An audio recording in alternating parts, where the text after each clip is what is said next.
anything because that's a perfect way to start. What's the perfect way to start? Is a good way to start because he's clicked go and you said perfect way to start. Look, I told you what I've been doing is just rolling right into it because like we're silly. Again, you son of a bitch. I know this time. We're silly enough. We'll sit here and do a whole podcast and be like, all right, let's record. Me and Leem have done that so many times. So many times he would be the first one to show up at my house before Michael and Gunnar. And we would easily an hour and a half go without stopping. Yeah. Some people call them conversations. Yeah, some people call them that's true. That's true. But like we say such good shit. Have you seen that famous tweet? I think so. Yeah, I think that's why it's in my mind. Yeah, the tweet goes like, bro, I just had this really sick idea. What if like, you know a podcast, right? Like how we do podcasts. What if instead of recording it, like we just got with our friends and we sat down and just had a conversation. Yeah. And then somebody responded and said, "This motherfucker just invented hanging out. Like, they just figured it out." All right, so we're in Shirt Soft season 3, episode 3. We got Trey Weaver is with us today. Leem's here. Chris is here. Nope. Sorry, Charlie. Also no. What's your last name? Weaver. Yeah. Weaver. Yeah. What they call you though? What's your nickname? Bubba Stretch. Bubba Stretch. Boba or Bubba? Bubba. Bubba Stretch. Yeah. Yes. Mm-hmm. Stand up. How tall are you? He's very tall. I get it. That's actually not the reason though. Okay. What's the reason though? Oh, you're gonna do some of this shit. Oh my god! Oh my god! Oh! For those, I know you guys are listening to us, but he just didn't get he wrapped his. Oh my god! He's still going. You get what? Trey is double jointed. Apparently, I'm just finding this out. Yeah, that was like quadruple. That's more than double. This motherfucker just tied himself in 8 knots and got out of it all in one motion. I watched him lock his hands and wrap them around his head. The more I look at you, the more I fuck with you, man. Right? I told you. But that's not why Trey's here today. We're here to talk to him because he does movies. Literally the reason. To talk to him. Just to talk. Well, he does movies. He's in film school in New York. He does a lot of shit that we wish we could do, but we're not. You know, we're just not there right now. We're not there right now. Well, we're really don't want to pay all that money to go to film school. That's true. I don't want to pay all this money to go to film school. So I don't. Nice. Oh. That's a good thing to Hell do. yeah. Just to not spend the money. Oh, yeah. And still get the product. Yeah. Some would call it theft. Not me. I call it auditing. Yes. How did you discover that you could do what you just did? No. Let's not talk about a thing that no one can see. Let's talk about how you're fucking film school. I want to hear how you get away with this. How are you not paying? Are you actually not doing that, or is that just like a joke, silly, haha? Well, I'm not paying. It's someone's paying. Somebody's paying. Okay. Just not Trey. I was gonna be like, we could just not ever post they this look part at because him. you'll go to jail. They look at him Or and they'll see catch that you. he's like a visionary or something. You know what I mean? Right. Yeah, and he just did that arm thing, and they were like, "Yeah, we're yeah, gonna pay for your school." Artistically speaking, I don't know if I could ever be more impressed. Did you say autistically? He said artistically, but Did it could go either way. Yeah, I was about to say, it could go either way. Oh god. So you've done a couple movies. How many films have you done now? Or how many movies? Mine 5, I think, but I've worked on a few other sets. Well, when you're in film school, you kind of have to do that, work on other people's sets. But I've worked on, even before I got into film school, I worked on one full feature film, and then I started messing around with my own stuff, and I'm in film school now. So what constitutes a feature film nowadays? over 90 minutes, I think. Okay. At least that's like film festival standards, which is what I'm going by right now. That's what I'm trying to get my next one into. A few of those. Has it always been horror for you? No, actually, I originally started out with comedy. Yeah. Okay. Yeah, that was my forte, and I kind of want to get back. Man, to nobody told me anything, man. He does horror. He does horror. horror. I'm recording this raw as fuck. Okay, a lot of this came up while I was drunk and talking to him at a concert. Yeah. No, what happened was he just decided not to talk to you and me. Because when he finally did talk to me yesterday, he was like, dude, I think we're just going to fucking go into this raw. We're not going to like know anything about it. I was like, hey, man, you have a guy coming in that you know what he does. Maybe write some questions. I did. I wrote 50 questions. Were you gonna? Until I said that? No. Yeah, that's what I thought. But I wasn't even going to do it after you told me. I was just thinking about a day at work. When did you write them? Like 10 minutes before I got off. So, hours ago. Got off work. Got off work. Was it a stress thing? You know, now you have no room to talk. You have no room to talk. Listen, Mr. Cumming, we're all coming. We're trying something new in that I want to bring people on that we know very little about and shoot the shit, figure out what they do. It's a great idea. Just maybe tell the people involved. Yeah, that that's figure out what they do. You know. So you do horror movies? That was what I did last. I love horror movies. Okay. But this is the first one that I've ever actually done. Is that what you want to do? Like, it's one of the ones I want to do. It's probably going to bounce between horror and comedy, and then also a mix between the two. like a horror comedy? Yeah. Like sort of like... Wow. Yeah. Profound interview. Well, no. What I was gonna ask next so is like a like, so comedy horror. I was gonna ask him about what he thinks about the Jordan Peele stuff because you know he went from comedy to horror and still works elements of comedy into his horror film. I And tried vice to versa. do that with this one, and there might be somewhat a few aspects of it in there, but I don't think it probably worked out as well as Jordan Peele stuff. Yeah. Yeah, it's mostly horror, gore Yeah. type stuff. You said what's it called? The Dead River. The Dead River. Okay. Where is it going to be available to watch anywhere? Or? Eventually, yes, Yeah. it's got to go the film festival route. I'm gonna have it's in post production right now, so I'm gonna have a private screening for everybody who is involved and everything like that. But I'm talking to a buddy I'm in film school with, and he did a similar type of film. It's also a horror. He does a lot of historical stuff. It's a historical horror situation. I might get into that a little later, but he kind of wants to, because it's a short film, so we're gonna try to pair our stuff together and do a couple of showings. How long is it? Mine's probably gonna be 20, maybe 30 minutes. And this Same- is Dead same River around that's 23? Yeah, Okay. Yeah. And how long? His is about the same? About the same. Yeah. So if we paired it together, it would be enough for like one block, whatever theater of our choice. Okay. Hell yeah. So, Dead River, what's it about? The Dead River. It is about a developer who comes into a small town situation trying to develop a specific piece of land named Bates Old River. But he gets there and he stops at this local bar, and the locals try to warn him off because they have a specific lore around it. They're back in the 1850s, there was a family called the Bates family who lived there, and they got cut off from society by a great flood. And through that, they became cannibalistic and inbred. Nice. So, That's what nobody... That's what they used to call me in Crazy. Yes. But, so, nobody really fucks with that land. Too many weird shits happen. They don't know for sure if it's around because there's been no proof. Because the so-called Bates family would dispose all the remains into the Dead River, because another reason it's called the Dead River is because there's zero current in it to move anything around. But the developer doesn't listen to their warning and obviously proceeds in there anyways and gets himself into a world of trouble. Hell yeah. Nice. Oh yeah, I like that. Yeah, it's fun. Makes me feel like Wendigo-y vibes. Yeah. What's so you said there's some comedy elements in it too? Kind of, sort of. Just the developer kind of being a dick. Yeah. Because it's like a small town hick situation. Very Like first. he goes into the bar and there's like 5 people in there. First few minutes of like barbarian Oh, type yeah. shit where it's Yeah, just a yeah. guy, silly guy. I still haven't seen Barbarian. Is I've it only good? seen the first 20 minutes. Really? Is that scary? You're I'm like, a bitch, man. I can't handle scary shit.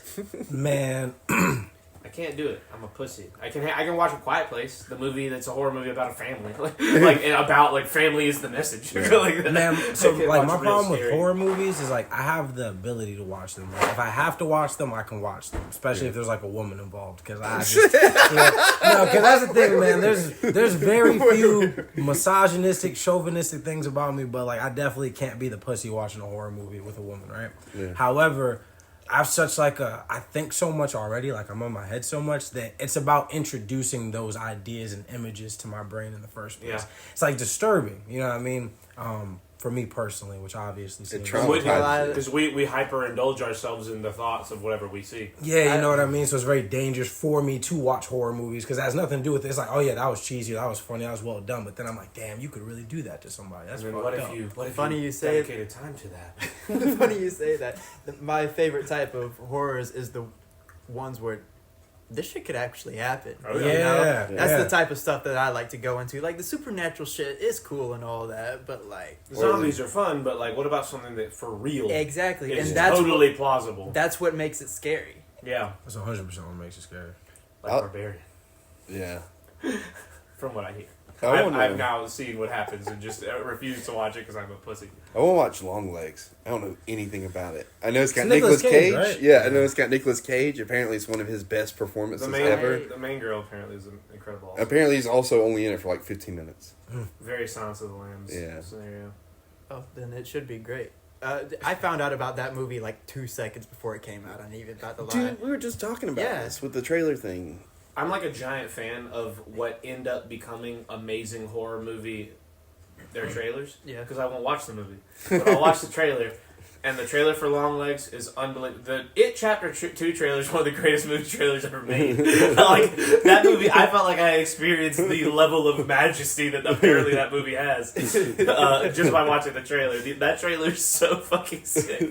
Look, I've gotten a little high. And I'm going to get a little romantic about trailers for a moment. You're high? Trailers. That's crazy. Trailers. You're never high. There are some trailers that are so amazing that you love so much when you see them, you being me.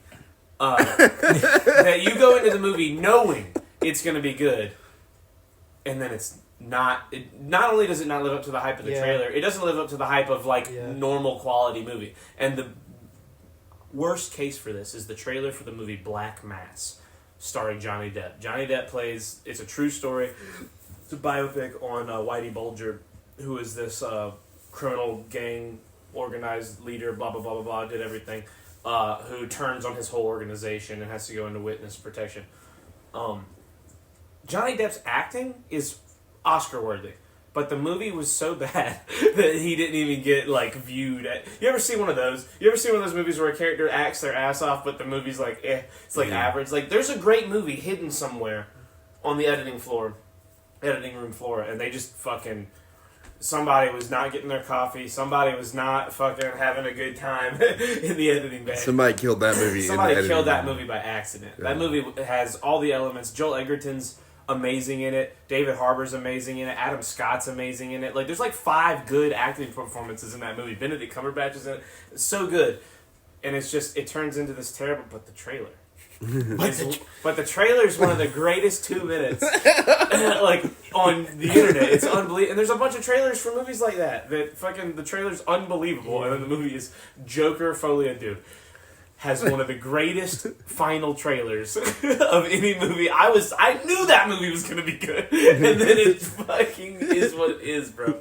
It's crazy. I'll tell you why that is. It's because most people, they get 2 different editors for the trailer and the actual movie. They have to send the film to an editing bay for the trailer studio. Yeah, the trailer houses that make it. It's an art form. Making the trailers a fucking art form now. It is. We've gotten to a point in society where there are teaser trailers for the trailers. Fandango movie clips will put out a fucking trailer, fucking tomorrow, Blair Witch 7, fucking the trailer. And it's it's a 5-second trailer for a 2.5-minute trailer the next day. For a 3-hour movie. For a 3-hour movie that comes out to be determined. It's crazy, bro. It's crazy how we've gotten so obsessed with these 2 minutes. You could almost write and create a whole entire film to make money on the trailer. It's crazy how much money these movie clip trailers, YouTube channels are making. Do you remember... a trailer would get millions of views. That's for real money. That's like money. Do you remember the Dark Knight Rises trailer? That was a great trailer too. For an average movie. I was just going to ask how you guys feel about that out of all 3 movies. I think like it's the weakest of the 3. It's definitely the weakest to me, and I lose more love for it with every subsequent viewing. The last 3 viewings of that movie, I've been like, oh God, I not only... You were here for one of them. No longer do I just not fuck with this movie as much as the other two. I'm starting to actively dislike this movie the more I watch it. The Dark Knight, I've seen The Dark Knight dozens, not like 2 dozen, like 3 dozen minimum times. Too many times. It's great. I love it every time I watch it. Batman Begins, I like it a lot. There's a couple things where I'm like, but overall, I like it a ton. Keep watching it, keep liking it. The Dark Knight Rises keeps going for, it might have started at like a 75, and it is just fucking like sand out of the hourglass, fucking falling down to like a 53 in my eyes. It just keeps getting worse and worse every time I watch it. What do you think, Trey? When Bane said, impossible, when the fucking fire bat is on the building, he wasn't going like, impossible, Batman's back. He's going, impossible, why would he spend hours covering a building in gasoline just to show everybody in the city that he's here the night before? This had to take a day. You could have done twice as much in a day. There's literally a bomb counting down. Yeah, there's a bomb counting down. You're sending a fucking fire signal to everyone that's going to happen for saying, hey, I'm here the day before the thing's going to happen. Why not just talk to the people in that day? It's because on his world it means hope. Also, too, gay. Not to like overthink it, but that's also making the assumption that he did it. He could have like been like, "Hey guys, I know I usually whoop your ass for all that crime you're doing. I'm not gonna beat your ass this time if you could, what I mean." They do establish like early on that he has a relationship with the homeless. Yeah, you know what I mean. Like you could have like a bunch of Nah, I know what you're thinking. I know what you're thinking. Maybe that's the payoff. Did they get on the side of that building? The homeless there's a are lot incredible. of dumb shit. Also, that building. It's a bridge, by the way, not surviving. a building. Huh? It's a bridge. It's not a building. Regardless, I've seen that movie one time. I'm just saying they're over the water, and they established that if you walk on the ice, you fall through. More importantly, that's not where the fire is. More importantly, I'm gonna get mad is Trey short for anything? No, it is not short for anything. I was named after my uncle, who was the third, and they called him Trey. And then he was something the third. What was he the third of? He was Wendell Weaver the third. Wendell Weaver the third. Yes, I can't lie. They called him Trey. If it like Wendell by itself, that's a wild name. That's my dad's name. That's crazy. I'm being so serious. But Wendell Weaver, that is the most badass RPG ass. There's no Dungeons and Dragons ass name. There's no badass W's until now. That's like the first badass W name. Wayne's lame unless it's a last name with Bruce in front of it. Yeah, Bruce. John Wayne, Bruce Wayne. Again, I said. I'm running out of Waynes. Wayne is our first Wayne. Is Lil Wayne. I'm back. I'm with you. Last name yes, first name no. Wayne, first name. Lil Wayne got a presidential pardon. First name Wayne. First name Wayne is Trump. A hick asshole. Last name Wayne, pretty gangster. That's like the. But like, there's no Wyatt's. You're like, that guy's awesome. Wyatt's a pretty. I don't know, man. I'm not gonna lie. Wyatt's kind of hard. Wyatt's a hard. There's a Wayne. Was this a bad take? Just W? Maybe W names are kind of awesome. No. Because I started to dig myself into thinking Wyatt was the weakest. Well, we got Wendell. Wendy's. Wendy goes hard. Wendy does go hard. You can't front on Wendy. Wendy Williams. Wendy. What's the one the show's based off of? Adams. Yeah. Wednesday. Wednesday. That's the day of the week, though. That's inherently cool. To be named the day of the week, you get a day, dude. That's I'm putting a finger down. A seventh of the year is dedicated to you if your name is Wednesday. That's crazy. Biggest ratio. No religion has that big a span of days. That's crazy. Wayne Gretzky. You're right. Hockey player. You know what? That's probably the only time. This was a terrible take. All W names. Look, okay. Apparently, you remember in The Incredibles when he says, "When everybody's super, no one will be." You've just become less cool because I thought you were really cool for having Wendell Weaver, and now all W's were realizing you're cool. So you are just averagely awesome. That wasn't me. That wasn't. No. That's true. Oh yeah, you're Trey now. Yes. So wait, hold on. But inherently, the idea, like, isn't your name implied to be Wendell? Since you're Trey, hold on because a second. it's the third. Are you a fourth? Wait a second. No. All the dots are getting connected. Your name is based on a nickname for your uncle that was before you, who his name was Wendell Weaver the Third, so they called him Trey because 3 is Trey. And your name is actually Trey, but it's a reference to the number after having Wendell the Third? Is that what you're telling me? That was a lot. Yeah, and we're doing a lot of math. I never math. even met the guy. I love you. You're amazing. You're such a quirky weirdo. I love you. You're so cool. Now, you have to be cool to make horror, you know? No, look. There has to be a lot going on up Pat there. is proof of anything, is that, like, the guys that make horror are just really cool. They're cool They're strange different. guys, Yeah, but very different. different. Yeah, very Did you guys see the movie with the hand, where they grab the hand and, like, fucking... Monkey's paw. No. Oh. It takes 5 fingers of death. It's like a statue of a hand, and if you grab the hand... 5-finger death You punch. you get possessed. You get possessed. Something. It's Show me the recent. hand. It was a recent, like, big horror movie. I know what you're talking about. I just can't think of the name. The two guys that created it, they're like these twin brothers, and Joe Rogan had them on his podcast, and Joe Rogan is Are we promoting another podcast on this podcast? He is. We're promoting Windows. We're promoting W. Look, guys, we're promoting a podcast that really needs. And we're promoting this movie with the hand that we can't remember what it's called. This podcast was so interesting that I had to pause it and go back and watch the conversation I just heard, because Joe Rogan is visibly concerned with talking to these weird, quirky brothers from Australia who made this movie. He's like, halfway through, they're like, I think we're blowing it, but the brother's like, look at Joe, he hates us, he thinks we're so uncomfortable, and Joe goes like, bro, it's hard. Listening to you guys is difficult, but this is why you're amazing, because you are weird. He broke it, he was like, you guys are weird as fuck. And you gotta be this weird. This is what makes this movie. This is why this movie. Joe Rogan saw this movie by accident. Like, it was just like a recommended on fucking Apple TV or something. And he had them on like within a week of watching it. He was like, your movie was unreal good. It's like, What kind of movie is it?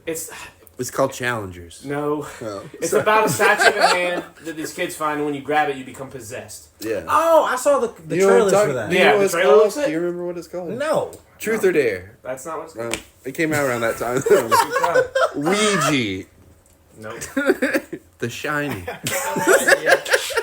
You said they're twin brothers.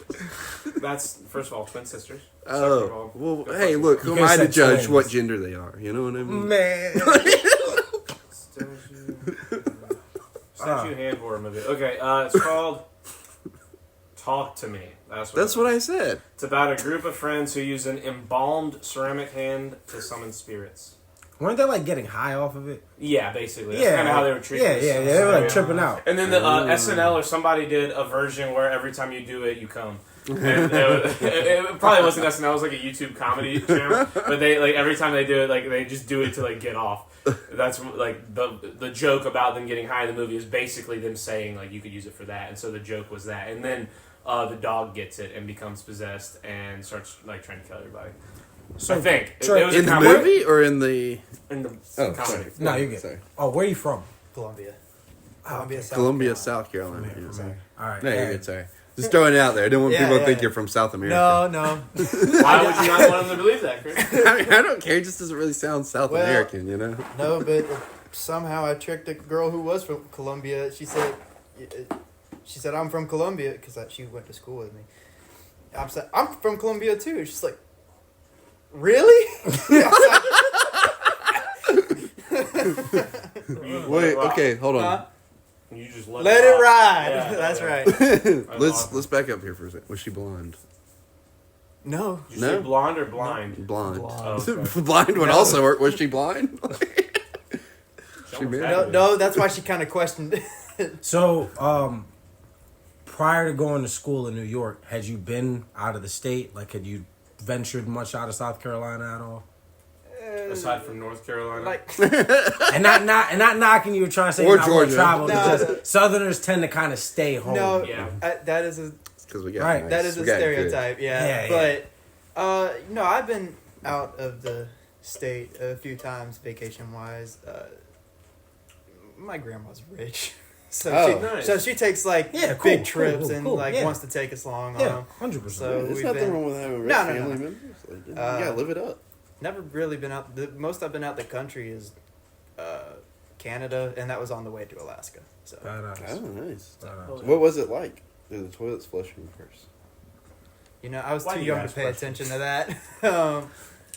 So that was my purpose saying, how do you feel being in a city now? You know what I mean? Since you already seem to be fairly well traveled, is it not a big deal? Or are you like, is there a culture shock for you adjusting to that? Oh, big time. probably unpopular opinion. I hate New York City. So I'm from New Jersey, and I was like born and raised literally 30 minutes. Like the way Lancaster is to Charlotte is like what I was born and raised in. And I get it. I hate New York City. The only people that like New York City are comedians who live and work in New York City, from my perspective. Honestly, most people fair do not enough. like the city. To put it this way, if you're from New York City, you probably understand. I live in Brooklyn.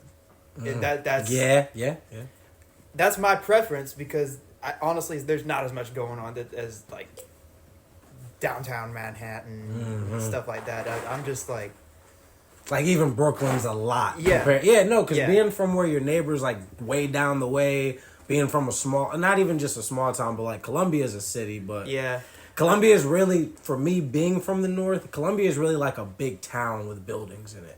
You know what I mean? It's a college town. Yeah, you know what I mean? It's a real nice, but it doesn't hold a candle to something like Newark, New Jersey, Jersey City, and then once you move into any of the boroughs in New York. So yeah. Like he's upset because he doesn't have anything to add. No, just because for context, so my ex-girlfriend's from South Carolina. She's from this town, and she went up there with me to pick up my brother for Thanksgiving last year, and she had a panic attack in the passenger seat. And I'm not gonna hold you. I really should have handled it a bit better because I'm like, but I'm not. I'm not understanding. Tell us how you handled it before you tell us how you should handle it. How hard did you hit her? No. I'm sorry. Crazy. That's a crazy thing. No, I just mean like. Aleem does not do domestic. No. I just couldn't resist making it. Not since that. I feel like I minimized it. You know what I mean? I was like, hey, like, you know, this will be all right, but like, chill out, man. It's just some traffic. You told her to chill out. She's having a panic attack. You look at her and go, hey, babe, chill out. No, but like in the not. Amazing. That's why we do it with Creighton boys. Did you drop a mic with everything? Nah. But I say that to say that, and she's an excellent driver, but just being from down south, you know, in a southern town, a southern small town at that, just the experience, how stimulating it is to be in the passenger seat in traffic up north was enough to induce a panic attack. California on the 905 for me, 405, the big one in California, the stupid like interstate. My buddy took us from LAX. There was 4 of us in the car. When I tell you he was texting and driving, he was left hand on the wheel, going 90, surrounded by. I mean, there's not a 40-foot space of empty space on the road. 90, phone in his face. I mean, like fucking, like he's like, oh, like laughing at fucking memes on Twitter while driving 90 with all of us, and we're just looking at each other. Me and my buddy Nate that are looking at each other like. We died today. It's where we die. We're dying any second now. I love you, brother. Like, look at each other like this is it. We were just sitting there holding the door, just eyes breaths. Closed, deep breaths. It's scary. Like when you're not exposed to that. And then Leem turned around and was like, "Chill out." There was a time, for real though. You say that.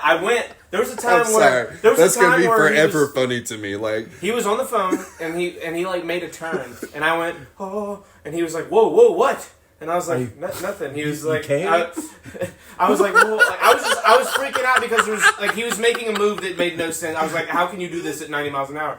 And he was like, dude, I'm gonna be okay. Don't say stuff like that. You're gonna freak me out more doing that than I would be. Wait, this is the guy that's texting? The guy that's texting and driving. And he's like 90 miles an hour. He's one of my dearest friends. I love him to death.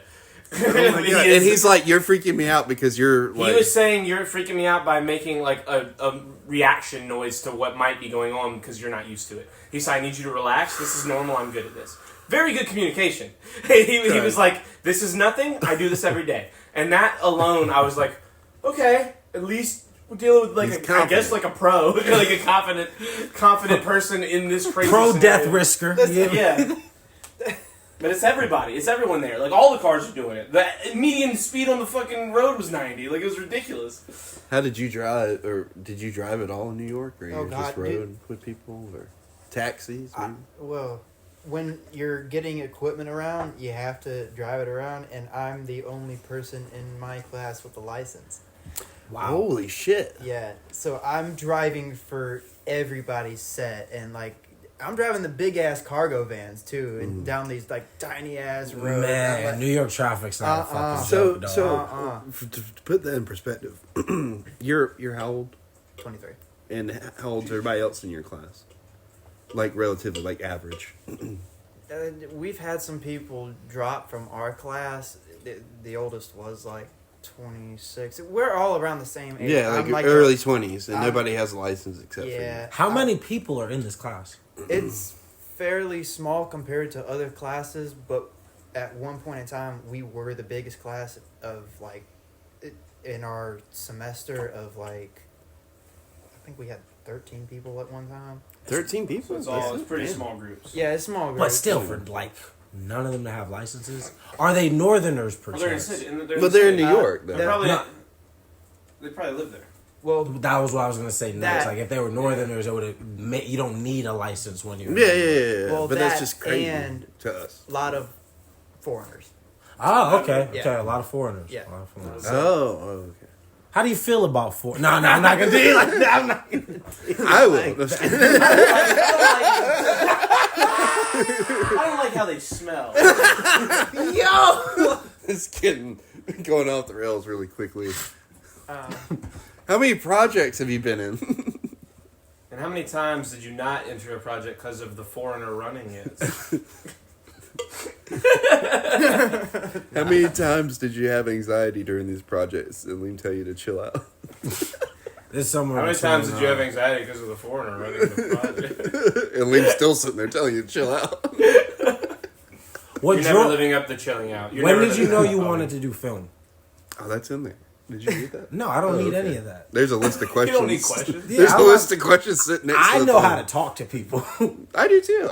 He was bitching about it. So That's true. I'm gesturing at Charlie, by the way, not Trey. Could you imagine? Make sure you ask me 50 fucking questions. Trey was bitching about questions. 50's a lot. Did you write all those yourself, or did you? Yeah, do you want to read them? What if he answered the question I asked? Yeah, sorry. We segue really hard, so you gotta we can bring it back I'm together. thinking about starting a new podcast. Oh my god! all that said, all that being said, is the name of the podcast. Oh Lord. But no, yeah. It honestly started off as a hobby. I've been really deep in the arts since I was young. I actually started out as an actor. Dope. Yeah, on stage actor, like doing it since I was Legit. yay high. Yeah. But at the same time, cameras just always interested me. Like I thought it was cool how you capture this shit and everything. Yeah. I'd do these little fucking stupid ass skits with my friends and post it up on YouTube. It like 0 views, but like but it was fun to make. And you were creating. It's about creating. Right. That's exactly right. And we were enjoying what we were doing, regardless of who the hell was watching it. We were watching it. Yeah, that's all that really mattered. We like it. Exactly. Yeah. But I honestly didn't realize that I wanted to do it. I originally went to college for acting. I went for like a year in 2019, 2020. And during 2020, COVID hit. Mm-hmm. So being an actor, we had to transition to Zoom, which when you do a lot of on-hand stuff, like you're trying to do that over camera, it just doesn't communicate as well, or translate as well. So I'm like, plus there was other issues going on with the school. I'm like, you know what, I'm gonna take this time to figure shit out. I worked a little bit, and during that time I was still messing around with the camera because I could do that while sitting at home and just create some stuff, go out and vlog my day or whatever. But I found out back in Columbia there's a school, Midlands Tech, and they had a certification program for videography, photography. I'm like, you know what, I might go try that out. I love messing around with the camera. It'd be nice to learn like the logistical aspect of it. Yeah. And so I went and took that. I'm like, oh, this is fun. And for one of the things, we had to make a short film for it. And me and one of my buddies from theater, we were always just coming up with these stories, and we're like, we just basically took it and run. And when I did it, I took it into class, and my teacher was like, dude, that's awesome. That's like really good. He was like, holy shit. Yeah, this is a fucking movie. Because he said we just had to do the technical aspects of it, like just learn the different things. We didn't even have to edit it all together. But I'm like, you know what? If I'm gonna film this thing, I might as well edit it together and like show it in the classroom. And everybody in the class loved it. And you know what? I'm like, you know what? Maybe I could do something with this. Yeah, hell yeah. And will. Right. Yeah, that's awesome, dude. Do you still post YouTube stuff or? Occasionally, I tried to film something while I was home on winter break. It hadn't worked out great, but I might add on to it a little later. We'll see. What's your YouTube? Go ahead, plug it, man. Outdoorsman USA.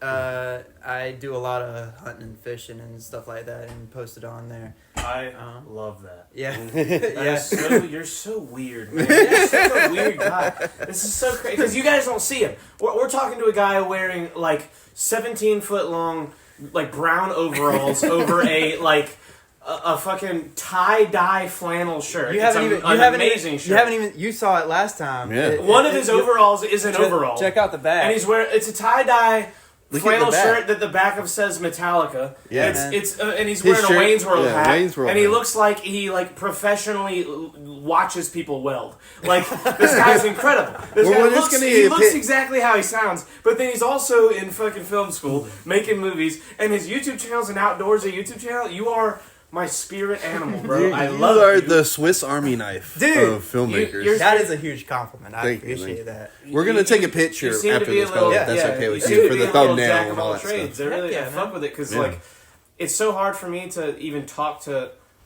Everyone likes movies. Yeah. Everyone likes TV. Everyone likes Marvel. Everyone likes fucking whatever it is they like. They don't like the whole thing. Yeah. Mm-hmm. And so when you try and sit down and talk to somebody about all the aspects of it, or even just start to find yourself in that door, you almost have to go online or go to fucking film school. Mm-hmm. And so it's really cool that somehow fucking you guys have linked up and met in my backyard. I'm talking to my buddy here and you about this shit, and you are from here. You are from this thing, this place, this part of the world that no one gets a good perspective of. Exactly. I feel like no one sees us for who we are. Oh, no. And I say us as if I'm one of the people. No. You're even more southern and outdoorsy in representation than me.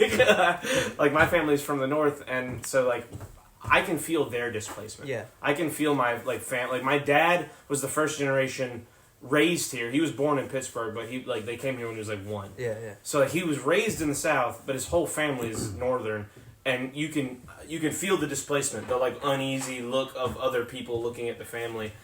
And I'm the first generation born and raised here.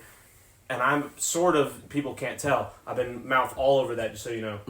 Dude, the same thing happened in the last podcast. It's literally in the first 5 minutes. Look, you can have some if you want. He listened to some of it. Did you hear that part of it where he's like, my mouth's been all over that? By the way, each time Troy's talking about a thing of goldfish. Yeah, dude, one of the big canister milk cartons of goldfish. Yeah.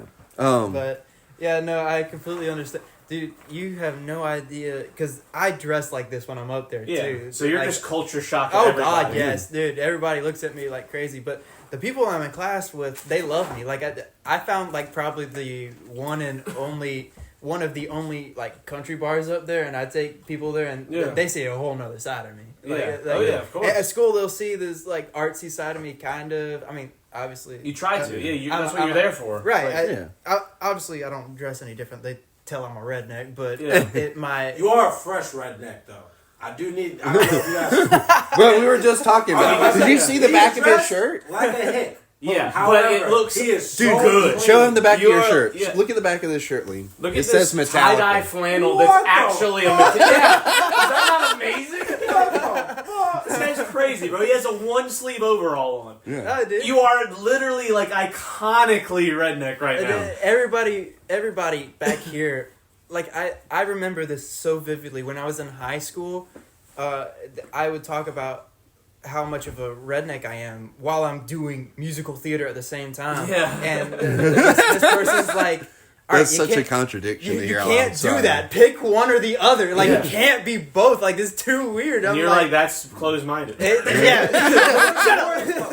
Important, though. Yeah. That's highly important. Yeah, there's not a lot of us is out there. No, you're out there fucking in the front lines. Like, fucking fighting off that idea. That's what I wanted to get to, though, because, like, the film scene... Don't pretend that's what you wanted to get to. No, it is. is. It's in here. It's in this. The film scene. You know what? I feel like every great question or point we make... Oh, no, it's in there. It's in there. And when we read none of you guys could read it all the way through. You wouldn't know. I didn't even look at it once. Okay, so whatever I've said is all me. I had a question for him about the film scene in South Carolina. Because, my question was going to be, when you get out of film school...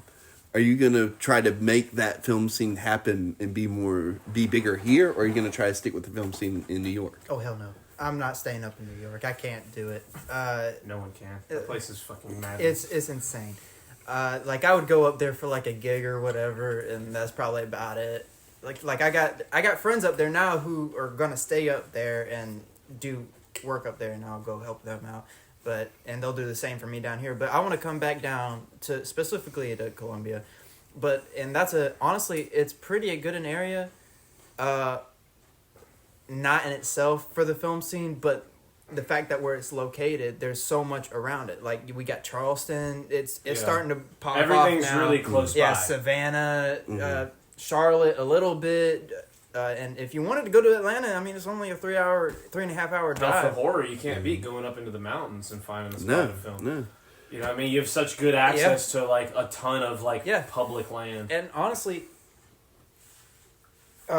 specifically in South Carolina, the rules for filming are so...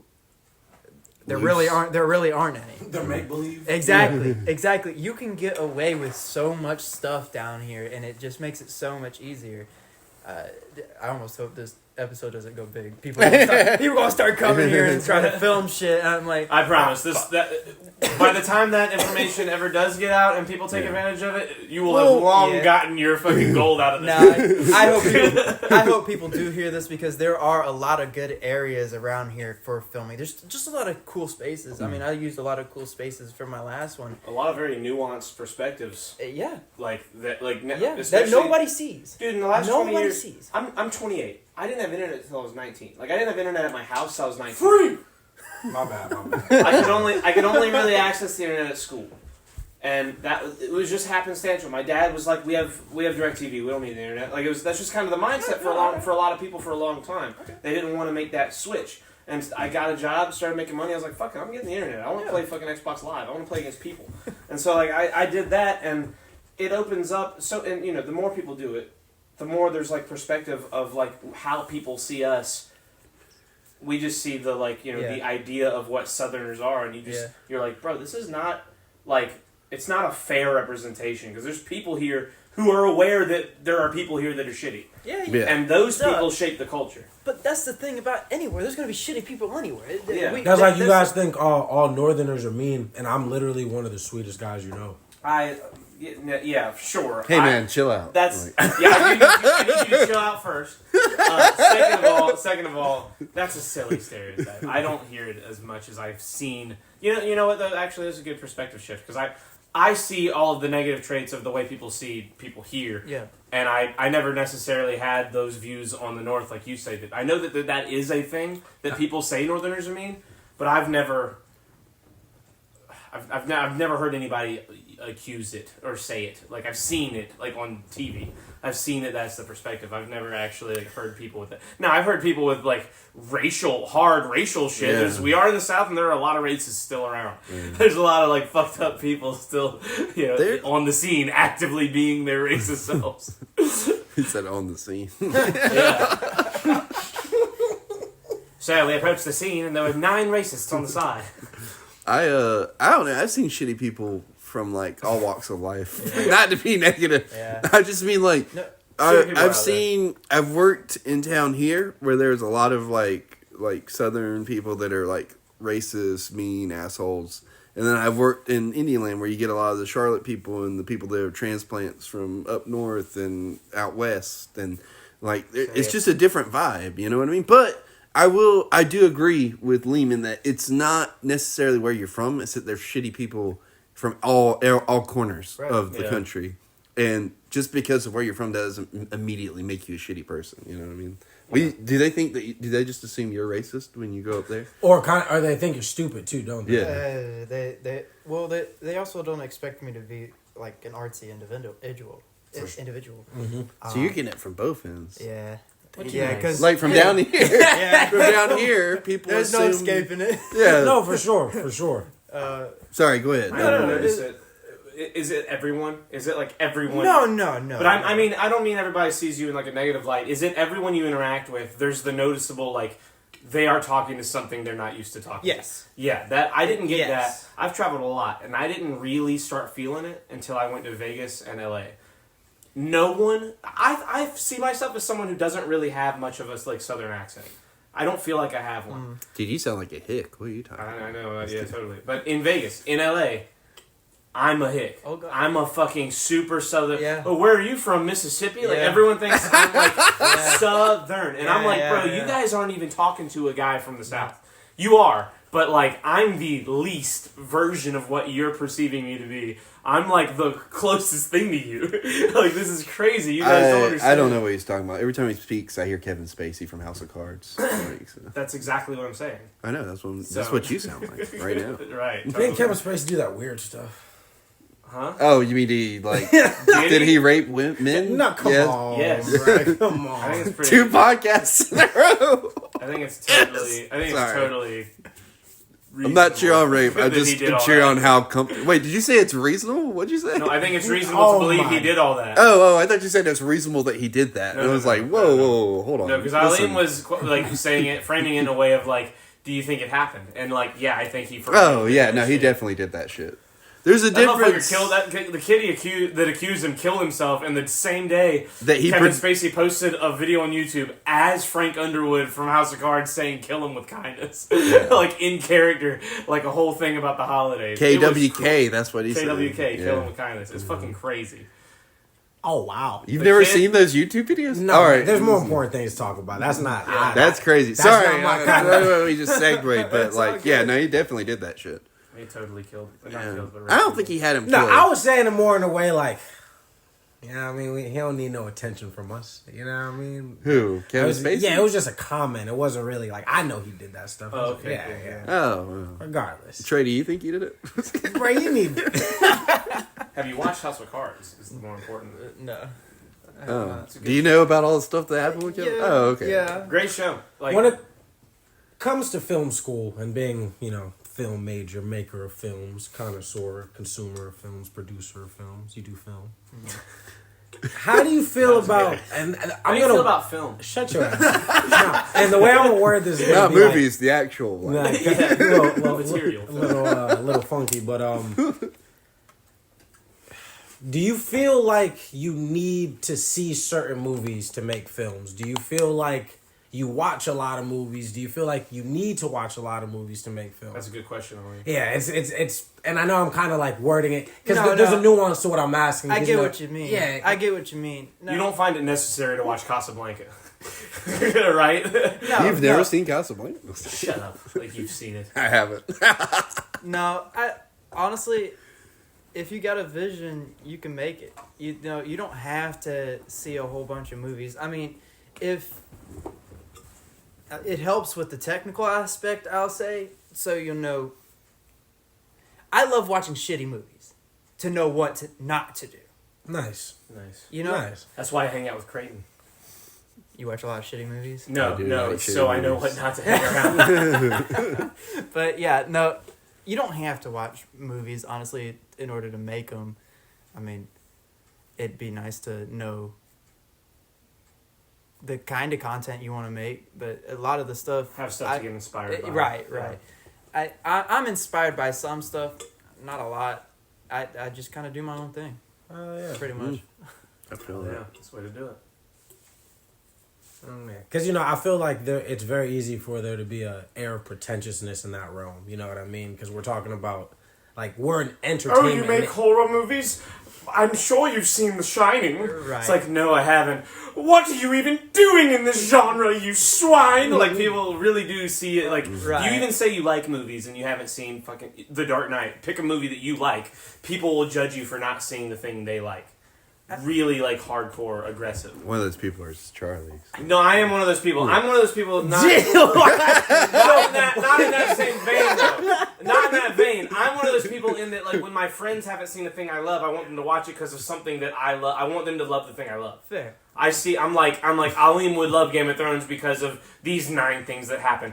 Like, and Aleem knows this better than anybody because he takes what I say way more to heart than other people, because I only now recommend things to him that I think he might actually watch. There's a fine nuance. So funny enough about this the way that I consume media, you would assume I consume a lot of media, but I watch like a lot of YouTube videos about like video game facts and shit. You know what I mean? Like MatPat and game theory and stuff of that nature. However, if I do sit down and watch something, whether it be a film or series, an anime or something like that, I like eat it the fuck up. So when you recommend something to me, it has to not just be good. Like, there's a lot of shit I would like. There's plenty of shit I would like. All the best movies, the top 100, whatever, I'm sure I'd like a lot of them shits. Am I gonna watch them? No. There's only been so much time in my existence. I'm not about to sit here for 2.5, 3 hours to get the deep meaning of this black and white film, you know? So I feel like, and, you know, just to segue into that, I feel like that's also an interesting niche as a creator, because where do you draw the line? And like, I'm making what I want to make, but I'm also making something I want people to see. And how much what am I gonna do or include that I know people are gonna go for? Or like, what am I gonna be really sticking out or going out on a limb about that's dynamic and different and hasn't been done, you know? Like Ted Lasso or The Community. Man, those were really good fucking shows. I hate those. Listen, recommended both of them. You say that, and that got me thinking about like something somebody said to me the other day. Like the first episode of this that me and him did, I sent it to Caitlin and Caitlin's friend, and I put it up like how I usually do on all the socials. And I didn't realize this, but Caitlin's friend just played it for the whole kitchen staff at their restaurant. And the first thing the guy says is like, "It's good, but how is it different from what anybody else is doing?" And so ever since then, that question has just been like eating at you, making at me. Mad. Yes, not making me mad, but making me want to have. Also, I'm having really weird deja vu right now. Like as I'm saying all this, and also I have a deja vu about the deja vu. But in the original deja vu, you know how many times you've referenced the fact that we've done something similar to the last podcast? Deja vu has nothing. Well, no, about specifically about this moment, and like in the original deja vu, Leem was pissed at me, so. You know. Well, that's not uncommon either. No. Wait, what have I been pissed at you? I don't know. All me and Aleem talk about when we're not here is how much we hate you and how much you suck. Creighton has like sentimental messages for me in his inbox on his birthday and stuff like that. He's got really good. He's really got good initiative. Yeah, that's my dog. Segueing back to Trey, what do you do to make your shit different than everybody else's shit? You know, I profoundly worded, Creighton. Thank you, thank you. You can put that on a bumper sticker. Yeah. Well, how's your shit different from my shit? But how is it though? Like, you know, and even more so, just in case, because don't give up the recipe, don't give up the sauce too much. Yeah, so, you know what I mean? yeah. So like, you know, I don't know how. You know, I don't really know how you would answer this question without giving up the sauce, but. Don't feel obligated to give up the sauce because somebody might listen to this and run off with your idea. Yeah, that's true. No, so like, what's your process? Maybe not necessarily exactly what you do different, but like, what are you thinking about as you? I think what makes anybody's film different, except when you're trying to get like a money grab movie or something like that, like Marvel's been doing nowadays and shit like that, is just.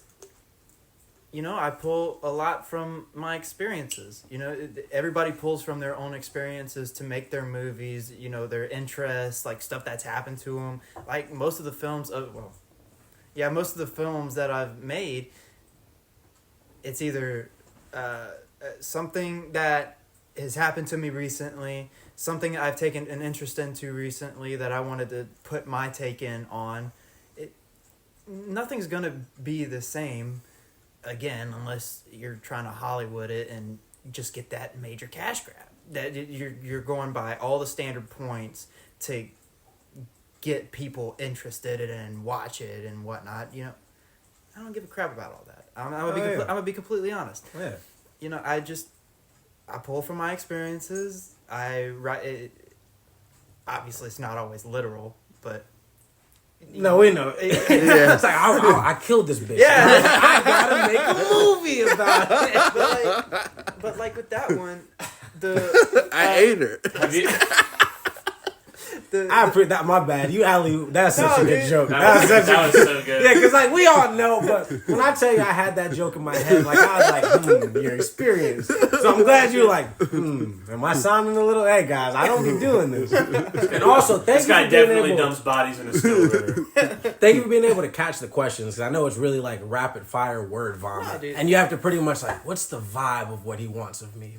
We might be the three most dripping with ADD people on. We're the worst people to do this, but that's why like I was like raw. We're just gonna do it raw. Fuck it, no Raw, plan. 50 questions. Fuck it, we're live. Yeah, whatever happens. He'll either leave mid interview and we'll keep doing this, or he'll love it. This shit. I love this shit. But yeah, no, just pretty much pull it from your own experiences. Like with the last one, the Dead River is a real place. Like I based it around. I was born there. Yeah, I believe it. It's the pastiness. Where's it at though? Some would say I've been in the waters. It's back towards Columbia. It's on the outskits in a little area called Eastover, Hopkins area. Hopkins area, Yeah. There, He knows. Yeah, I've been there. I was born there. But you know, I used to go there a lot as a kid, and I'm like, you know what? That'd be a cool fucking name for a film. Yeah, and there's that's not true lore around it. I just wrote it about it. And yeah, so don't go there and ask anybody. Or look for bodies in the water. That's the big I conspiracy totally theory. We accidentally asked the one thing he never wanted us to ask. Yeah. He's like, fuck, they're going to find my fucking Wendigo secret hiding place. It's like finding out analog horror that's real. Yeah. It's like, they really this is not That's a film crazy, I'm supposed man. to be watching. You guys are the film. You go looking for this film where he like. It's a documentary that he just like. He a- credited a bunch of fake actors for. it was funny because when I was pitching the film and talking about where I was going to shoot it, because I came back here to shoot it in Columbia. I was talking to my professors about it, and they're like, are y'all actually going to be shooting in this home? I'm like, yeah. It's like, y'all going to be safe? This is going to turn into like a found footage film type situation. Oh, like, God. y'all are going to become the like you said, going to become Blair the Witch film. type shit. Yeah. Oh yeah. I've But seen for real. the pictures. You gotta send us some so we can put them up with this. But For sure. the pictures in the video, the pictures in the videos that he showed me, because we were at the party talking about this. Yeah. Like this was our conversation for like the whole time that the concert's going on. Like I was like, hey man, like you just want to drink beer and like talk about movies. Yeah. And he showed me like just the little crew he had and where they were at. He's out there wearing like waders and stuff, like with the camera, just like filming. It was sick. It was awesome. And He's really, about that thug shit. No, yeah, it's no, really he gets in important there. too, because you gotta think like, what is the juxtaposition of like that kind of technology with that kind of vision and that kind of an awesome weirdo from, but he's not out of his element in either way. Like what you're holding is you, what you're seeing is you, and you're very much from that mud, like And I think that is like powerful. You know what I That's mean? a good observation. I'm an artist.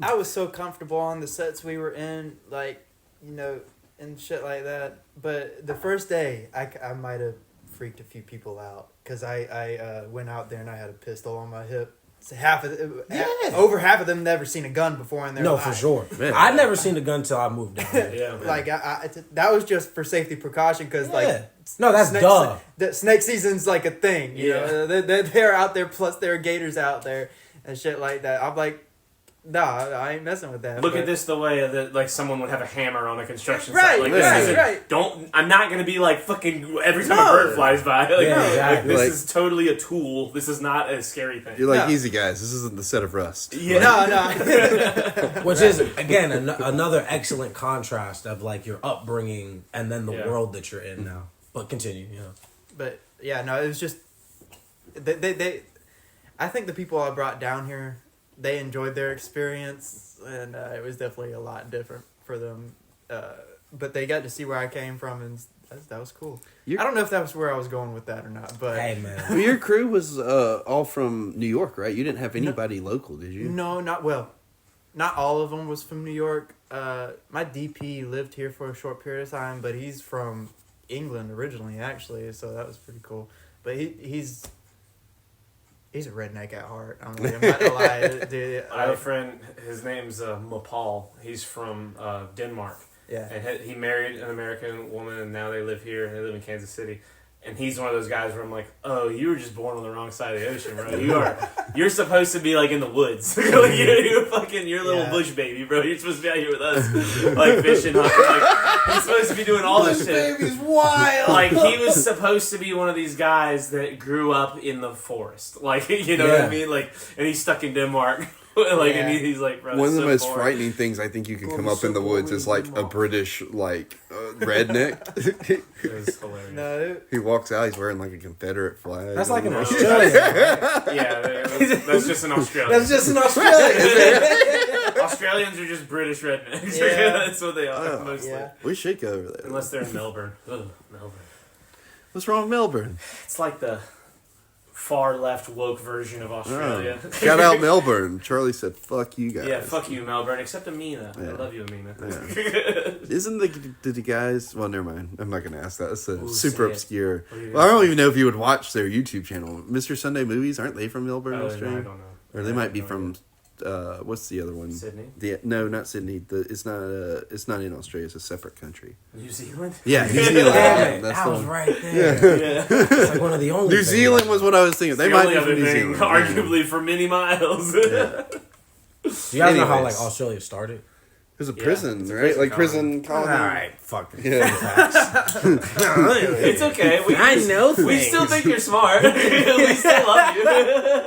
You said that like you were defeated. Like, calm down. A lot of people know that. That's why I would be the one that introduced it. Ollie was like, I can't wait to talk about this thing I know everything about that no one probably knows about who's here right now. Yeah, nobody's ever heard about this super fun fact Trey. that everybody else Yeah, knows. so Can you read that right there? Oh, Don't read that. Yes. Don't No, read do that. read that. Don't read it. It's bullshit. You don't have any of the facts. You don't know. You have nothing Well, to judge. I'm on it, so the Shirts Off podcast is better than the episode 3 podcast. Yes, thank you. Thank you. I'm on it. So Yes. if you get me on the episode 3 podcast, Let me call Michael and go. Just make one right now. I'm collecting a collage. I'm gonna have different guests on You're that say an that. evil bastard. I'm talking about this is different. This is HUD levels of evil. Yeah, this is high levels of like bullshit right here. This is how it feels to not have a HUD. Yeah, It's not so fun, is it? It's uncomfortable. It's not fun when the It's rubber like has the the gun. ending of Logan, and Leem's like, so this is what it feels like. Oh man. Oh, the layers to that joke are. We don't have enough time to explain how much there's a history to what How just much happened. do you believe in a heads-up display? That's no. Those do exist. No, It's but not I mean whether that you people believe it or just not. have them, right? Like people It's just not have about them. believing it. You idiot. Without You're glasses. such just an have- idiot, Grayson. I fucking hate you, bro. They convinced him that they were a thing for without glasses. That they just had them in their eyes. Yeah. So we are doing the thing where we explain the whole. I'm gonna explain it because it's not that. It's Hey, that what long. did the Joker say? Huh? Which If you have one? to explain the joke, it's not funny. Well, no, it's not even a joke. I'm just telling him the story. The context. Yeah, the context. You know? There you It's go. not like I'm telling what the joke is. I'm not telling him the joke. I'm like, HUDs, huh? Like, you know. Oh, I'm we're just- off the rails. Listen, so they convinced him that HUDs were like a thing, Uh-huh. but they Yeah. that him and his brother had one, and he believed them for Him and how my long? brother. uh, And our Yes, friend got it. yeah. How long did you believe them for? Creighton. Like a while. See, he doesn't even understand That's that it's a amazing. fucking metaphor. Anyways, You weren't there. You're not part of the episode 3. You don't even understand what this is you're saying. I never believed. Will, you just asked? Did I did believe believe they had it. a HUD? he did believe it. More importantly, top 5 horror movies. Oh, God. We're doing that? We're doing the Watch Mojo? No, you just got it. The Watch Mojo Wow, shit. really? The Watch Mojo? First of all, It's just the Oh, podcast Lord. can never get too. He's not here. Yeah, I mean, it's important to like reel it back in. No, yeah. it's Oh, yeah, that's true. We apologize. No. Let me rephrase. I apologize. No, nobody's No, doing it's all anything good. fucking wrong. It's just like if it's like, hey, we're interviewing this guy. I'm like, interview thing. And That's then what I like. What it'll he's doing. divulge He's in- helping us get back to. Yeah, and then it'll just It's all divulge good. back into that. You know what I mean? I'm enjoying watching the conversation. Y'all can't see that, but It'd be funny if like every time we start talking, you're just like, "What am I doing here? Like, why did I agree to this?" But yeah, top 5 horror top movies. 5. And then top 5 comedies, since these are your sectors. okay. Yeah, Oh, that's so tough. really a top 10 list. No. Because I'm not even going to get into like numerically how that wouldn't make sense. Because, shut the fuck up. Yeah, just torpedo him. Hey, Trey. No, because it has to be 2 separate things. Forget about horror. Forget about comedy. What are the films you look at that like make you want to make stuff at all? Oh, so you're going to take my Watch Mojo shit and then Yeah. turn into, this is the deeper YouTube channel. Yes. Like, Look, if you really like film, you'd watch this YouTube I wasn't channel. going to I think you personify should it, do but all now that three. you have, that's exactly what I was doing. All right, hey, look, he's back on board. He's gonna do all 3. God. Dude, like, that's a lot. You can do it. I believe in you. Answer whatever question that just was asked of you, in whatever order you want. You know, the one I look at the most, especially as of recent, and probably my favorite movie of all time is Sling Blade. Billy Bob Thornton is dude, he's a visionary. I'm sorry. He's amazing. People freaking make fun of that movie like crazy, but you know, I love it. It's just I love Billy Bob Thornton. I haven't seen that movie. Really? I've clicked play 20 times, and I get like a couple minutes in. I'm like, "Is not the right time to watch this." fair. I Fair. need to give this the attention that I'm not giving it right now. I will say because I know what it is, and I know how like revolutionary Yeah. a moment it was in like Hollywood for that Yeah. movie to get made, how it was made, and I want to watch it. I'm just like, I've seen him in so many things, Yeah. and I'm like, I understand that this has to be like the metamorphosis of a person like showing up creatively to the space, because you see him in everything he's done since, Yeah. and you're like, holy shit, this guy was. This is just a master flexing that he's been a master now at this point. Between The Landman and Fargo and all these things that are like popping up with him post Sling Blade, post Tombstone, like it's just him showing off like, I've been there, done that, been the biggest, baddest thing in the moment, and I'm just continuing to do that now. A lot like what I assume Heath Ledger probably would have done, you know, if he had lived. What if he was like, I just like the movie, man. Yeah.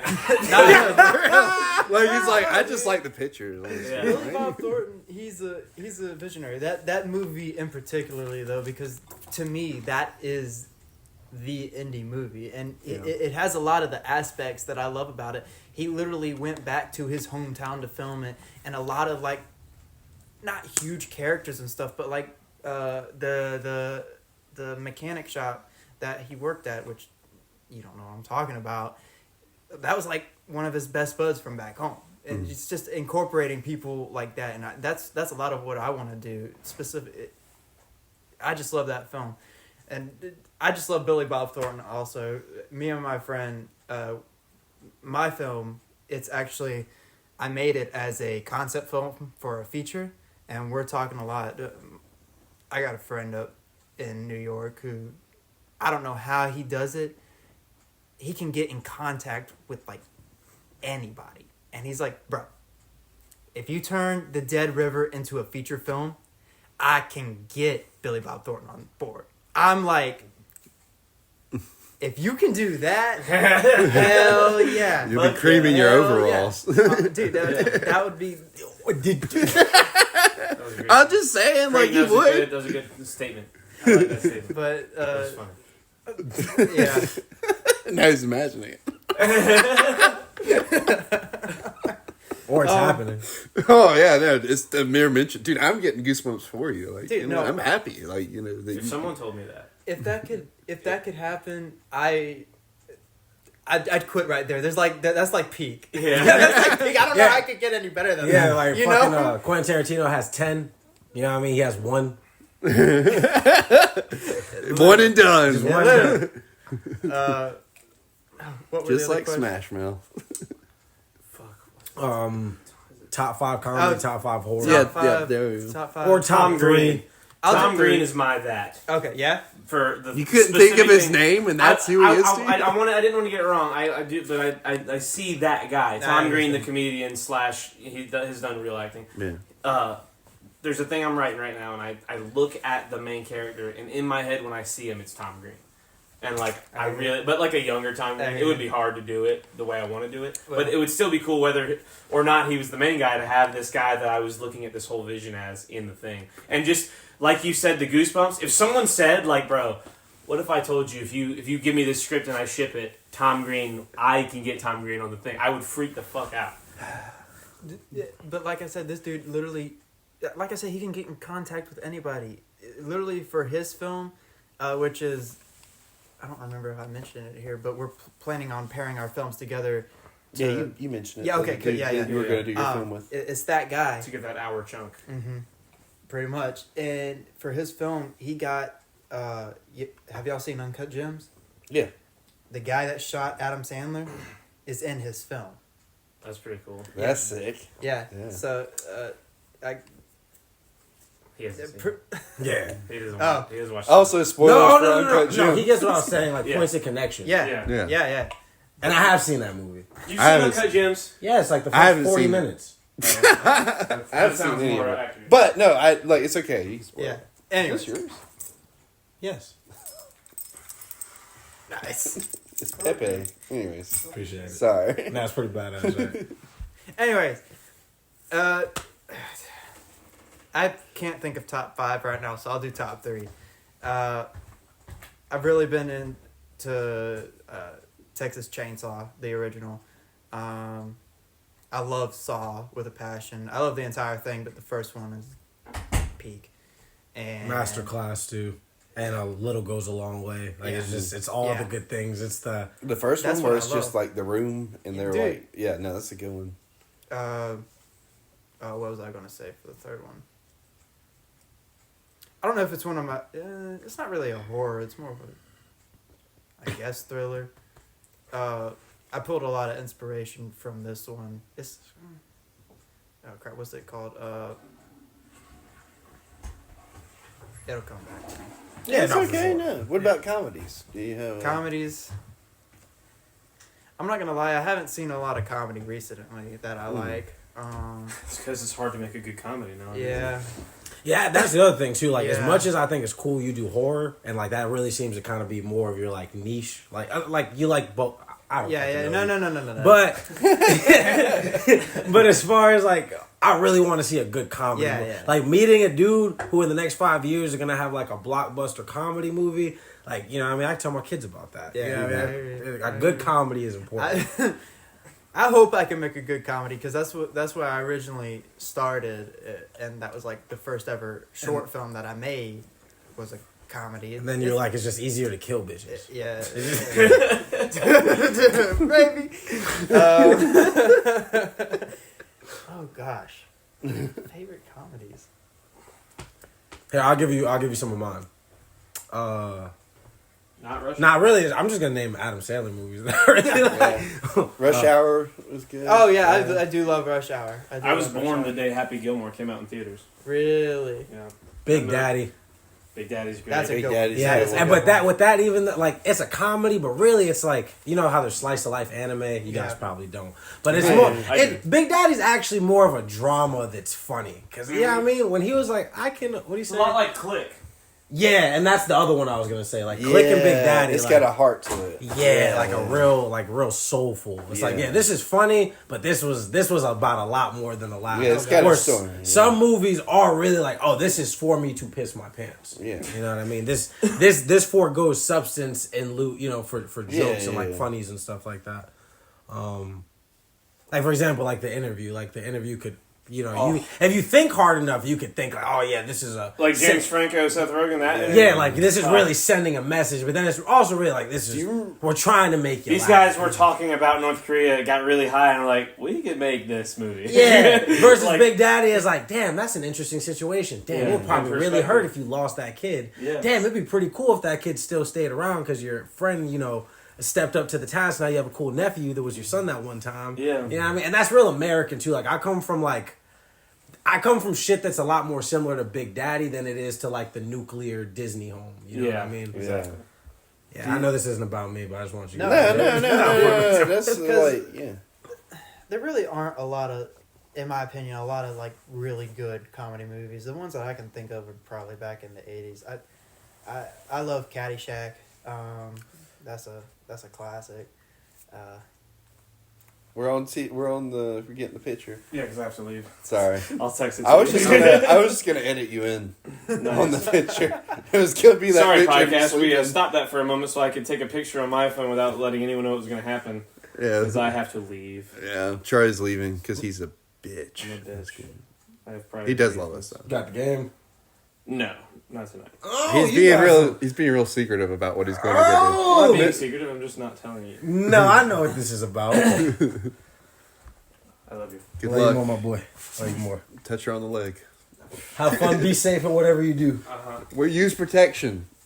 or It's a don't. pleasure. Be home by 10. Give him my number / give me his something Yeah. number exchange. I don't I have want his to number. I want to continue this communication another Absolutely. time. Bro, this dog, I'm about to freak out at this dog, bro. Ah, she's good. She's looking at me, man. Oh, she stopped wagging her tail as soon as she saw me. Just go out the back door. Man, go fuck yourself. Come grab this dog. Just look out the back Just door. hold her. Oh, I'll be right back. You guys keep talking. This is Also, great. did you take my water? What are you talking about? My water. It was water? right there by my leg. No, it It's wasn't. gone. It was right here the whole time. You motherfucker. I was feeling, he saw me feeling while you guys were talking earlier. I was like, what the He looked over at me, and I was like, "What's he doing?" And I was like, "Oh, now I understand. Hold this." Oh man, let's see what questions this guy had on this paper. Later. I got some good shit written down there. Oh yeah. I'm gonna go pee real quick.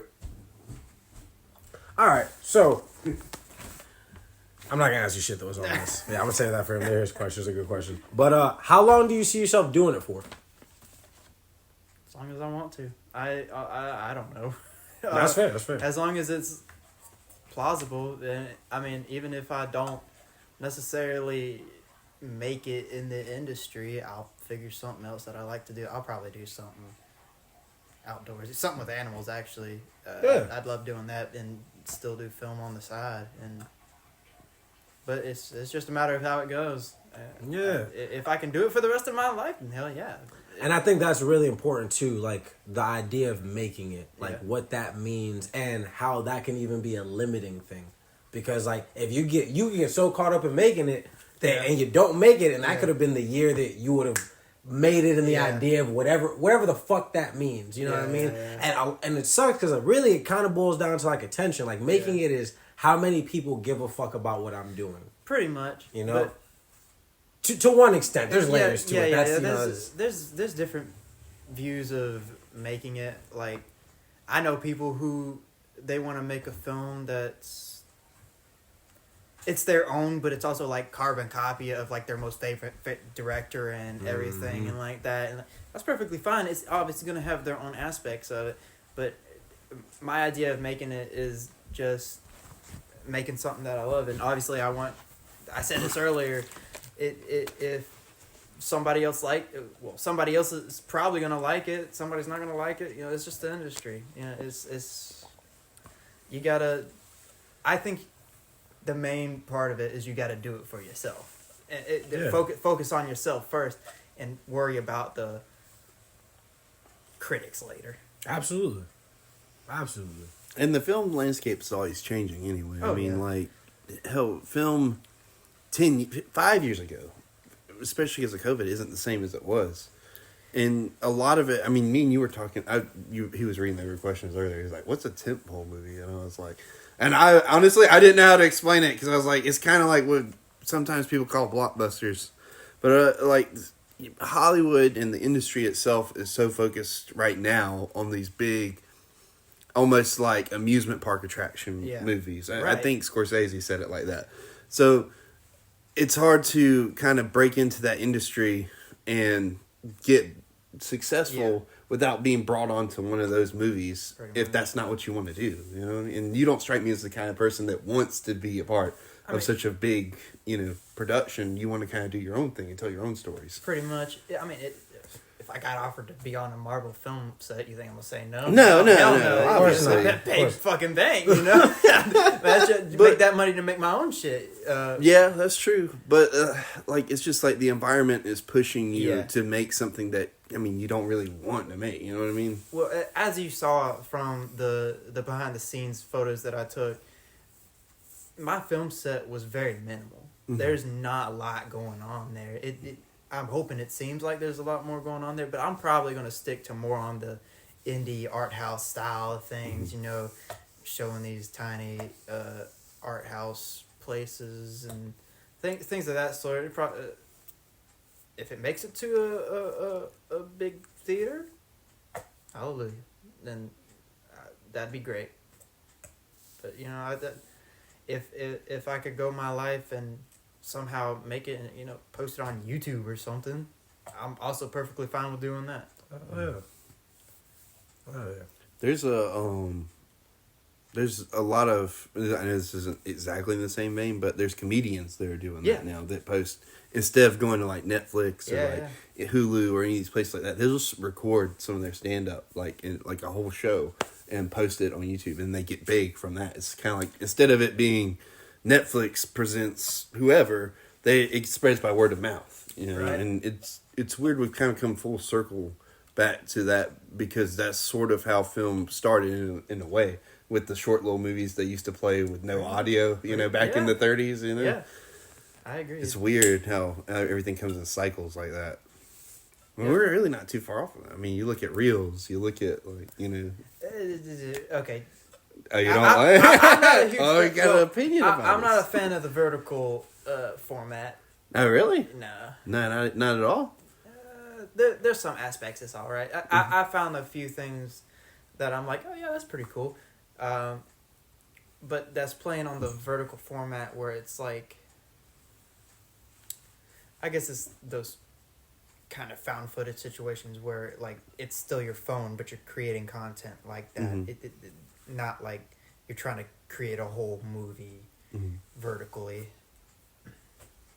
I like when people push that to its limits, like not just a TikTok dance or like like just some sort of weird challenge. I like it whenever they take a form that you wouldn't typically think of when you think of a movie and take it to that next level, because there are creators out there that do that with the whole vertical form. But like, I don't know, I'm not good at that stuff. I don't do TikTok. I don't do, you know, this is all I do really, and I shit post on Facebook, as you know. Legendary shit poster.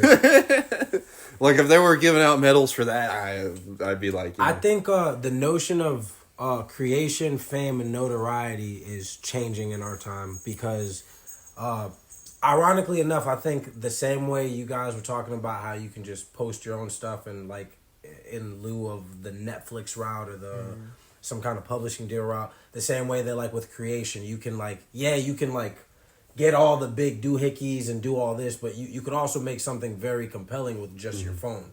You know what I mean? There are people that go to film school, you know what I mean, make these amazing movies and stuff that people never see. And then there are people on TikTok that did this really fucking creative thing in first person, and now they have the attention, the accolades.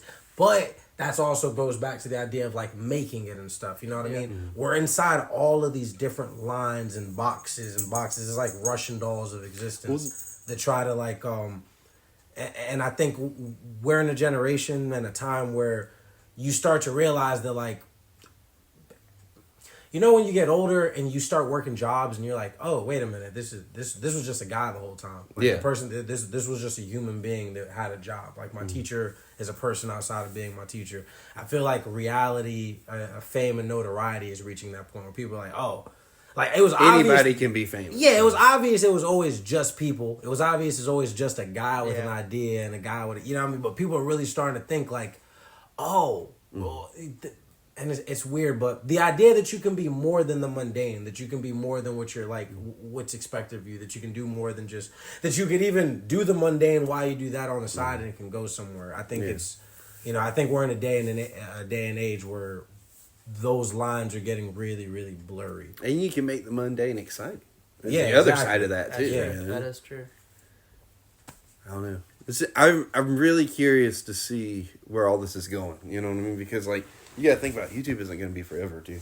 YouTube's been big for what, last almost going on 20 years. Yeah, something like that. Dude, what's gonna take YouTube? That's what I'm saying. Like, I don't think anything can be bigger than YouTube. I don't know. I mean, like, we think that now, but no, that's I fair. mean, you know, we never thought that anything like YouTube or Google would exist. Well, we didn't. I mean, we kind of grew up with that stuff. But I mean, our parents and like the kids that were a little bit older than us never thought that something like Google or YouTube would ever exist. Yeah. You know what I mean? They've got the monopoly right now, but what's going to be after that? You know what I mean? What is after YouTube? I think they're really trying to push VR. I mean, I know that we were just talking about, how do you feel about VR films, you know, where you can watch stuff in your POV? That's kind of cool. How do you make that? I don't even know. I think it's the fisheye camera. Something like that. Probably, where it literally shoots, like you stand in the center and it shoots the whole room. I do think that there's somebody having a really interesting day. You know what I mean? Or a really interesting life could be compelling first person, you know, movie footage. Yeah. But there's a lot of porn out there for it, so. That's what I've been told. I don't know from. You got a quest somewhere. I know you got a quest. You fucking pervert. No, yeah, I'm working on it. Anyways, censorship about like, because you were talking about New York has a bunch of rules and stuff, and South Carolina it really doesn't. Does any of that bleed into like censorship or? Not really censorship. New York just wants to pull every penny out of your pocket, like, to be able to shoot. That's what I figured. Like, if you're shooting here, you need to be paying us because our intellectual property of this building and that banner. And but like back here, I got every location. I got a bar for free. Mm-hmm. Yeah, that's just because of knowing somebody back here. Like it's a friend of a friend of a friend situation. 100%. That also kind of shows you the like points of connection. It's a lot easier to know somebody with a bar down here. Yep. Like, I probably know somebody that owns a bar by accident because I actually talk to people out loud in these areas. Whereas like up north, you could be a painfully sociable person and never come across a motherfucker that owns a bar. You know what I mean? I'm sorry, even if you do know a motherfucker with a bar, they'd be like, how much money you give them? Yeah. No, I don't know, because cost of living will do that to people, man. Yeah, that's fair. That's a good point. That's a good point. Like I said, I'm incredible. Like, exactly. I'm not from New York, but my mother was born and raised in Manhattan. You know what I mean? And I was raised by a New York woman, 30, 45 minutes south of New York. And you've seen it. New Jersey literally bleeds into New York. So I get it, dog. And it's very interesting because that's like the opposite of me. I came down here when I was a junior in high school, and I've been down here for the last 10 years. But I understand culture shock from the exact opposite perspective. Yeah. Like, I get coming from like the big buildings and all the lights and stuff, and you're like, what the fuck is mudding? What do you mean you go mudding? How is mud a verb? Mud's not a fucking verb. And then you go mud, and you're like, this is the coolest shit I've ever fucking done. Listen, like, you just don't. I didn't get it when I was growing up because I didn't get exposed to a lot of stuff till after my dad and my mom split. Yeah. So, like, I didn't get going out in the woods on, like, a side-by-side or, like, a off-road vehicle and just sitting and listening and drinking a beer. Like, you know, just hanging out in the woods. You know what I mean? Like, you don't understand, like, because when on paper it sounds very fucking boring.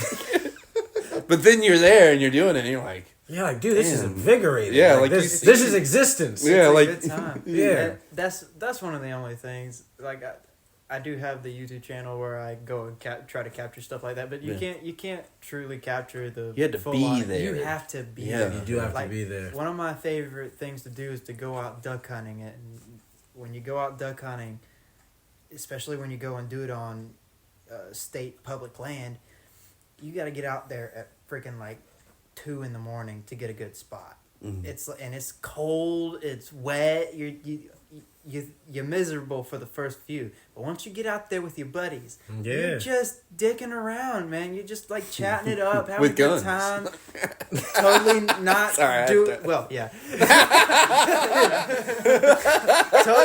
totally not doing illegal things out there. No, absolutely. Absolutely. What do you guys mean? What? But it's just it's a fun time, and it's about building that brotherhood. And honestly, I like making films about that shit too.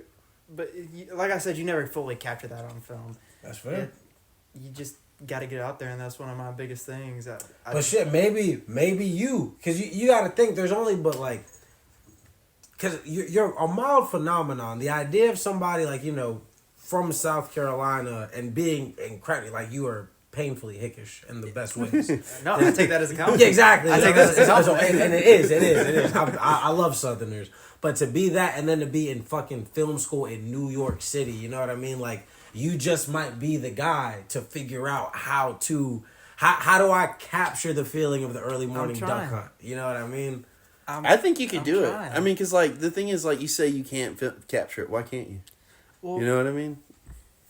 Because That's what I think honestly, of whenever people actually- say that shit. And wherever you think that you can't think of, you know, how do you circumvent that? Or That's like, true. what nuances are there? You know That's what I true. mean? And we don't fucking know what we're talking about. You do the thing. But like, don't... We're visionaries. Yeah, Figure out the how. Don't limit yourself, because I think you could be the person that does that, because there's not like, and I can't explain it enough, like my awareness of people, my thoughts on people and what people do, but like coming from the north and then coming down here and then getting to immerse myself in what it is to be Southern and be down here, and then thinking about the contrast, like, you know, like, even though New York's a lot going on, they're also ahead in a lot of ways. Their thinking's a lot different, you know what I mean? They're not worried. You know, you go up there and you're like, damn, some of the things that, like, the town was worried about were silly. Like, why would, you know? So, but to still be able to take that and, like, bridge that gap almost, you know what I mean? Because, like, what would the South be like when it catches up? You know what I mean? And what would it be like when, like, what's it going to be like when guys who go hunting feel comfortable doing musical theater? That seems like such this progressive forward thought, but you know what I mean? That's important. It's important for people to show that, like, lines don't really exist. Like, there's no rules to your existence, and you should be doing what you want to be doing. I've understood that for the longest time. I've been trying to tell people that they can't understand, you know, like, dude, when I brought those people down from New York, I don't think they understood. I have no lines with me. If I like it, I'm gonna do it. I don't give a crap what cultural standards or whatever. rules or whatever the fuck. Like, it doesn't exist. It doesn't. It doesn't exist. I'm gonna do what I want to do, no matter what the fuck anybody tells me. Exactly. And I think they learned that. Dude, I'm gonna tell you this. They came down here. You know what they got real excited about? What? Waffle House. All the pictures and the memes and the jokes. Ain't never seen a Waffle House. To be fair, they never got the true Waffle House experience. They weren't in there drunk as fuck. You just 2 gotta take him to a.m. Lancaster at Waffle House, dude. It's such a Waffle House. It might be the most Waffle House. But even then, like, also they don't know what flavor is up in New York. I'm sorry. Hey, look, hey, They don't. Hey, you got it. So they get to experience that as well. But it was real barbecue and shit like that. But bringing Butter. them down here, Lots of butter. Lots of butter. bringing them down here, it was also real fun to, like, because I mean I've lived down here my entire life. It was also kind of cool to experience that through them. You know? Yeah. Because like you get that's like your everyday norm. Like, I know it's exactly. normal. Exactly what you mean. But you remember the first time you went to a Waffle House, like, damn, that's the shit. Yeah. It's a moment of Anyway. vicarious living, but like purposefully. Right. Like, it's not somebody making their son play sports because they didn't make Right. the team. It's like, I want to show people things I love, and as they experience the nuance of it, I'm like, oh shit, yeah, this Exactly. is that fucking dope. Exactly. You know, because even in the context of, like, people know about Waffle House because of, like, memes and jokes. Like, don't get me wrong, there's culture to it. Like, I had heard about a Waffle House even as a 10-year-old in New Jersey, and I had family down south and traveled down south. But it's all these memes and these jokes. People, they're like, what do you mean Waffle House should be a stage in Tekken 8? What the fuck are you talking about? And it makes people want to experience it, but it's this thing that's just like, it's just Waffle House. Like, I just go there. It's just a thing I do when I'm Right. You know? And that's it. But another thing, though, is, like, that's how people feel about the city. You know, when I came down here, and this is how fucking autistic I was. I didn't realize that most people in Lancaster have never been to New York City. and that they think New York City is this legendary destination. I'm like, my mom's from 30 minutes from where I'm from. It's just New York City. I'm telling you, they were so excited. They were so excited. Yeah, he showed me this at the party. It's fucking dang. He's like, pose me where I look like I'm holding the sign, like it's the fucking Leaning Tower of Pisa. Hell yeah. I also think, outside of everything we're podcasting about, the Waffle House is like right behind McDonald's in terms of like when I notoriety? See the yes, but like how their signature stands out. Like the Waffle House logo glowing in the middle of the night is akin to like the McDonald's golden arches. We were just talking about cool names that begin with W. Damn, Waffle. Waffle. Yeah. Crazy. Like I said, everything comes full circle, so, you know. Well, I think this has been a good episode, man. Yeah, I mean, man. is there anything you want to plug, or, you want to plug your YouTube or anything else? I mean, you got your little production studio or crew? The Flannel Suit Productions. That's my production company alongside my buddy. If y'all want to go follow Outdoorsman USA, I haven't posted on it in a long time, but there's some decent stuff out there. Some really cringy stuff out there too. But yeah, just thanks for having me on here. Oh yeah, of course, man. Dude, like, this has been kind of awesome. I kind of want to have you back. I want to wait, though. I want you to go to New York, and then I want you to come back, like, at the end of the semester, and let's do another one. Because I feel like, just seeing the change, like, I mean, I don't think that you, like, I want to see how much you change in a semester. You know what I mean? I got you. And just kind of document your growth as a director and creator, because I mean, like, I think about it all the time. I'll go back and watch the first episode of Shirts Off, like the very first one that we streamed off of Twitch, and I think about, like, God, like, how much we've changed since that first episode. And I don't watch all of them. I haven't even really listened to the ones that we've made, other than just go back and edit some stuff. But just people, just it's so night and day, the little bit that I have listened to. So getting to, like, see that from another creator, like, how much and seeing how much your creations evolve from that too. I get that completely. I do the same thing with my videos and everything. I go back and watch, like, the first video I ever made, and I'm like, oh dear Lord. And I want to watch Dead River. Oh yeah, no. Yeah. I mean, whenever it's up, it should be somewhere by the time I come back. Okay. Oh, yeah. Hell yeah. You want to plug anything, Leem? What? No. Yeah, no. Pat X again? Oh, yeah. Always listen to Pat X. Pat X. P-A-T little X. You know what I'm saying? And, hold it down. Shout out my mom. Will you read this sentence again? Oh, my fuck. This one right here. You're loud, really loud. The Shirts Off podcast is better than the episode 3 podcast until they get me on it. There we go. Real one. I think we'll just edit that part out. That's easy.